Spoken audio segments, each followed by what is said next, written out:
Hello student, welcome back to our channel Light of Education. আজি তোমালোকক আৰু এটা নতুন ভিডিঅ'লৈ তোমালোকক স্বাগতম জনাইছো। আজি আমি লৈ আহিছো অসম জাতীয় বিদ্যালয় ক্লাছ 8 নতুন বিজ্ঞানৰ প্ৰশ্নোত্তৰ অধ্যায় 13 চাপ। ইয়াৰে কিছু আমি কোৱেশ্চনছ এৰি আহিছো, লাষ্ট ক্লাছত গুটেই দিয়া নাছিল। আজি এইটো ভিডিঅ' কমপ্লিট কৰিম। এইটো পাৰ্ট 2 হয়। ইয়াৰ আগতে পাৰ্ট 1 ভিডিঅ' এটা দিয়া হৈছে, তোমালোকে ভিডিঅ'টো শেষলৈ চাই থাকিবা। লাষ্ট ক্লাছত এডিট হোৱা কোৱেশ্চন এইটো আছিল, কোৱেশ্চন নম্বৰ 3 কিছু বহলাই উত্তৰ দিয়া। এক নম্বৰটো দিয়া আছে মিহি পক্ষীবেৰত ৰাবাৰ চাকাৰ এটা লগাই থওঁতে বায়ুমণ্ডলীয় চাপে কেনেদৰে সহায় কৰে চিত্ৰ আঁকি বুজাই দিয়া। ইয়াৰ এনসাৰ হ'ব, আৰু যিটো ডায়াগ্ৰাম যিটো চিত্ৰ আঁকি বুজাইছে এইটো হুবহু কিতাপত দিয়া আছে, সেই চিত্ৰটো তোমালোকে আঁকি ল'বা আৰু এইখিনি বুজাই লিখিবা হা। এনসাৰটো দিয়া আছে, এইটো প্ৰথমত অলপ ভুল হৈছে, এইটো টকা নহয়, এইটো হ'ল পকা। পকা বেৰত তটো কাটি দিওঁ হা। পকা বেৰত সৰু সুৰা বস্তু ওলমাই থবলৈ আজিকালি এবিধ যতন পোৱা যায়, তাৰ ইংৰাজী নাম ৰাবাৰ চাকা। মিহি পকা বেৰত লগাই হেঁচা মাৰি দিলে চাকাটোত বাতিৰ দৰে অংশটোৰ পৰা বায়ুখিনি ওলাই যায়, তেতিয়া বাহিৰৰ পৰা ক্ৰিয়া কৰা বায়ুমণ্ডলীয় চাপে চাকাৰটোত হেঁচি ধৰে আৰু এই বেৰত লাগি যায়। আৰু এইটোৱে তোমাৰ ডায়াগ্ৰামটো চাবা, এইটো ডায়াগ্ৰাম পৰীক্ষা কিন্তু আহিব, এইবিলাক ইম্পৰ্টেণ্ট হয় কোৱেশ্চন। 2 নম্বৰ কোৱেশ্চন দিয়া আছে, কোনো পাত্ৰৰ বেৰত থকা বায়ুৰ চাপ কিদৰে সৃষ্টি হয় চিত্ৰ আঁকি বৰ্ণনা কৰা। ইয়াৰ এনসাৰ হ'ব, বায়ু অগণন ক্ষুদ্ৰ ক্ষুদ্ৰ কণিকাৰে গঠিত, সেইবোৰ আমি চকুৰে নেদেখোঁ। কণিকাবোৰ অবিৰাম ইফাল সিফালে গতি কৰি থাকে। এনেদৰে গতি কৰোঁতে কণিকাবোৰ ইটোৱে সিটোৰ গাত খুন্দা মাৰে। যেতিয়া বেলুন বা আন কিবা পাত্ৰত বায়ু ভৰোৱা হয় গতিশীল কণিকাবোৰে ইটোৱে সিটোৰ গাত খুন্দা মৰাৰ উপৰি পাত্ৰটোৰ গাত খুন্দা মাৰে। এই খুন্দাবোৰেই বলৰ সৃষ্টি কৰে আৰু ইয়াৰ পৰাই চাপৰ উৎপত্তি হয়। পাত্ৰৰ ভিতৰত থকা বায়ুৰ পৰিমাণ যিমানে বেছি হয়, কণিকাবোৰে বেৰত মৰা খুন্দাৰ সংখ্যাও সিমানে বাঢ়ি যায়, ফলত চাপৰ মানো বাঢ়ি যায়। আৰু এইটো ডায়াগ্ৰাম কিন্তু আঁকি দিব লাগিব, নহ'লে ফুল মাৰ্ক নাপাবা। 3 নম্বৰ কুৱেশ্চনটো দিয়া আছে, বায়ুমণ্ডলীয় চাপৰ প্ৰচণ্ড শক্তি আছে, উক্তিটো প্ৰমাণ কৰিবলৈ এটা পৰীক্ষা চিত্ৰ আঁকি বৰ্ণনা কৰা। ইয়াৰ এনসাৰ হ'ব, বায়ুমণ্ডলীয় চাপৰ প্ৰচণ্ড শক্তি আছে, এই উক্তিটো প্ৰমাণ কৰিবলৈ এটা পৰীক্ষা কৰা হ'ল। এটা খালী ধাতুৰ পাত্ৰ লোৱা হ'ল, পাত্ৰটোৰ মুখখন খোলা আছে, এতেকে পাত্ৰটোৰ ভিতৰত আৰু বাহিৰত থকা বায়ুমণ্ডলীয় চাপৰ পৰিমাণ সমান।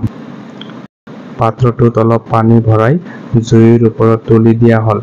জুইৰ তাপত পাত্ৰৰ ভিতৰত বায়ু গৰম হৈ পাত্ৰৰ মুখেৰে বাহিৰ ওলাব। পাত্ৰত থকা পানীখিনি জলীয় বাষ্পলৈ ৰূপান্তৰিত হ'ব আৰু পাত্ৰৰ মুখেৰে বাহিৰ ওলাবলৈ আৰম্ভ কৰিব। এনেদৰে কিছু সময় যোৱাৰ পিছত পাত্ৰটো জুইৰ পৰা আঁতৰোৱা হ'ল। পাত্ৰৰ মুখখন সোঁপাৰে বন্ধ কৰা হ'ল আৰু পাত্ৰটোৰ গাত ঠাণ্ডা পানী ঢালি দিয়া হ'ল। দেখা গ'ল পাত্ৰটো ভাঁজ লাগি ভাগি পৰিছে। পাত্ৰটোৰ মুখখন বন্ধ কৰি ঠাণ্ডা পানী ঢালি দিয়াত পাত্ৰৰ ভিতৰত জলীয় বাষ্পখিনি গোট মাৰি পানী হৈ পৰে। পাত্ৰটোৰ মুখখন বন্ধ কৰি ঠাণ্ডা পানী ঢালি দিয়াত পাত্ৰৰ ভিতৰত জলীয় বাষ্পখিনি গোট মাৰি পানী হৈ পৰে, ফলত পাত্ৰটোৰ ভিতৰভাগ প্ৰায় বায়ুশূন্য খালী ঠাইত পৰিণত হয়।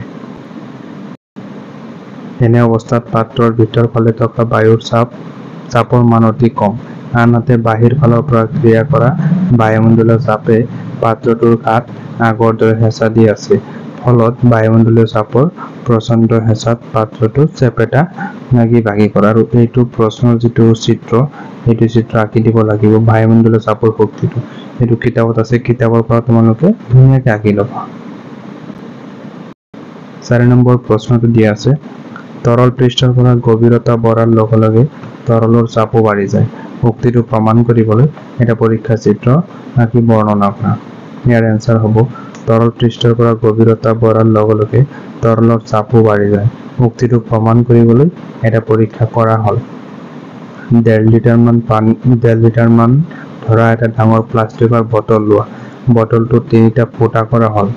এটা বটলত তলিখনৰ কাষত, দ্বিতীয়টো বটলৰ মাজমানত, তৃতীয়টো ওপৰফালে ফুটা কেইটা উলম্ব দিশত এটা সৰল ৰেখা থাকিব লাগিব।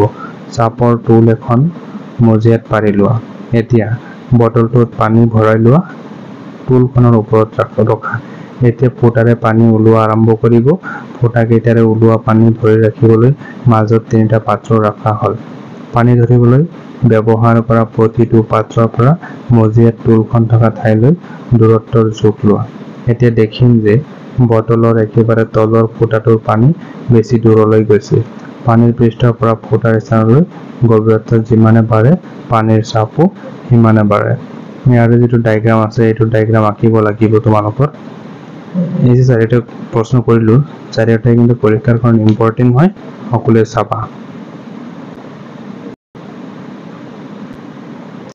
Thank you. আহি পৰিছে যদি এইটো চেপ্টাৰৰ প্ৰশ্নোত্তৰ শেষ হৈছে। Thank you light of education চেনেললৈ সকলো ছাত্ৰ ছাত্ৰীসকল চেনেলটো subscribe, like, comments and share কৰিবা বন্ধুবৰ্গৰ মাজত, আৰু আমি ভিডিঅ'বোৰ লাহে লাহে দি থাকিম। আৰু এইটো চেনেলত তোমালোকে অসম জাতীয় বিদ্যালয়ৰ সকলো ক্লাছৰ ভিডিঅ' পাই থাকিবা। অসমীয়া, ইংৰাজী, গণিত, বিজ্ঞান, সমাজ, হিন্দী সকলো ছাবজেক্টৰে ভিডিঅ' পাবা।